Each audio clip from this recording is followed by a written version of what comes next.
Hey everyone, Chad here with Team Meat in the Freezer, and I got you How to Choose a Bow, Part 2. So, after I posted Part 1, which I hope you've watched, if you haven't, you should go back and watch that. I feel like I've left out a few things. One of my buddies texted me after he texted me, I was like, yeah, you know what? I did leave out about 4 things. Brace height, axle to axle, draw length, and poundage. So here we go real quick. Brace height. Brace height is from the throat of your grip to your string, right? And you're like, why does this matter? Well, brace height really affects the forgiveness of your bow or how easy it is to shoot. I'll show you why. So you grab an arrow, right? Let's imagine short brace height, long brace height. Put it up here. Go back here, now watch the tip of the arrow. Move a little bit, it moves a lot. Short brace height. Long brace height, move a little bit, it doesn't move as much. So therefore, short brace height bows are going to be a little more touchy when you're shooting them. Not saying they can't be shot accurately, a lot of people do it. My old bow, this Bowtech Insanity, only has a 5.5 inch brace height. A little touchy to shoot, but I figured it out and I was able to shoot it pretty good.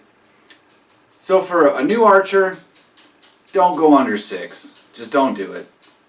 It's just going to piss you off because you're going to be like, why did that shot go over there? And you're not going to know what you're doing. But if you're a pretty accomplished archer and in pretty decent form, hey, pick what you want. This bow, like I said, has 6.5 inch brace height. Went with that. A little more forgiving and it's still got some speed. Shorter brace height bows generally are going to be like your speed bows, right? Axle to axle. This bow is 33 inches axle to axle. My old bow, 32 inches axle to axle. I kind of like a little more on the longer side. Maybe it's because I'm an accomplished target archer and most target bows are going to be 35 to 40 inches axle to axle. It's just a little more stable platform when you're shooting. You know, ultimately pick what you want. You know, shorter bows going through the woods and a tree stand with limbs around and stuff like that, are they going to be a little easier to manipulate through the woods? Yes. To me, it doesn't matter. I'd rather have something I'm a little more comfortable with. And that's why I went with the 33 inch axle to axle bow. Alright, draw length. So, talk about draw length for a second. The most common way of measuring draw length is to have you stand against a wall, wingspan, measure middle finger to middle finger, tip of them, divide it by 2.5, and that's your draw length. So it gets you close. So if you do that with me, mine turns out to be 28 inches. I have tried to shoot 28 inches. I cannot do it. I feel like I'm just way too cramped up. Every tournament I've won, well, just about every tournament I've won, and records I've set have been 28 3/4, 29 inch draw length. Now in further videos I'll get into kind of how to fine tune that. But, you know, if you don't know what your draw length is, get measured, set your bow to that. Most every bow out there these days is very adjustable on draw length. It's pretty easy. Most of you don't even need a bow press for. You can play with that yourselves. Alright, poundage. So poundage and speed kind of go together. Let's talk about speed real quick. So every bow is going to have a rating. It's going to be an IBO speed rating. And that's going to be at 70 pounds with a 30 inch draw length and a 350 grain arrow. Now that's a pretty light arrow for hunting purposes. It's how they do that is so it's grains per inch, right? You take your weight of your arrow and divide it by the poundage of your bow, and you're going to get a grains per inch. The minimum recommended is 5. 70 pounds, 350 grain arrow, you get 5 grains per inch. It's the minimum rating that you should safely shoot a bow. And here's why. Imagine the string of the bow is being your arm when you're tossing a ball. Grab a wiffle ball, chuck it as hard as you can. It's going to hurt your arm after a couple shots or a couple throws. Now grab a baseball, a lot heavier. Chuck it as hard as you can. You can do that a good number of times and your arm won't hurt.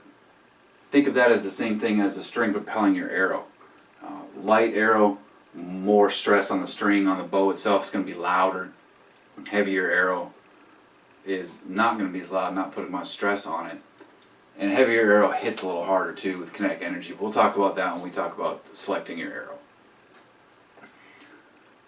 So we talked about brace height, we talked about axle to axle, we talked about draw length. and we kind of talked about speed and poundage. And to get more into the poundage thing, most adult males are going to buy a bow that's 60 to 70 pounds. Most every bow you have out there is going to have 10 pounds of adjustment on it. And it really is adjust right here on the limbs. Back a bolt in and out evenly, and you can adjust your poundage up and down. Now, don't think you have to shoot it at 70 pounds. Or don't think you can even shoot it at 70 pounds when you first start shooting the bow. Because the muscles you use to pull back a bow, you don't really use for a whole lot of other stuff. Now, I tend to shoot a lot of arrows. Not recently because I was gone all last year. But when I am shooting, get this bow set up and start getting my reps in, every day, every other day, whenever I can, you can shoot the poundage way more easily. I'm not a very big guy, but when I shoot a lot, I can pull more poundage more comfortably than guys bigger than me that don't shoot a lot. So don't think just because you have a 70-pound bow you have to shoot at 70 pounds. You don't have to. I normally shoot 60 to 65 for hunting purposes, for competition purposes also. So don't think you have to shoot at 70 pounds. And if you're a woman or like young adult, something like that, check your local regulations. Most regulations require only a 40-pound bow. I mean, look at Ted Nugent. He goes out there and kills stuff with a 40-pound bow all the time now because he had some shoulder problems. You don't have to shoot 70 pounds to kill animals. You don't. So get what's comfortable for you. Make sure that you're not just struggling with the bow on its lowest setting when you first start shooting it, because you'll be able to work your way up. Just don't get too much bow for yourself. So there's a few things that I forgot to mention in part 1. I just wanted to bring you guys part 2 because I didn't feel like it was complete. I feel like it left out a few things. So I hope to help you guys out. Hey, if you haven't already, please subscribe to this channel. Hit the little bell down there so you know when we post new videos.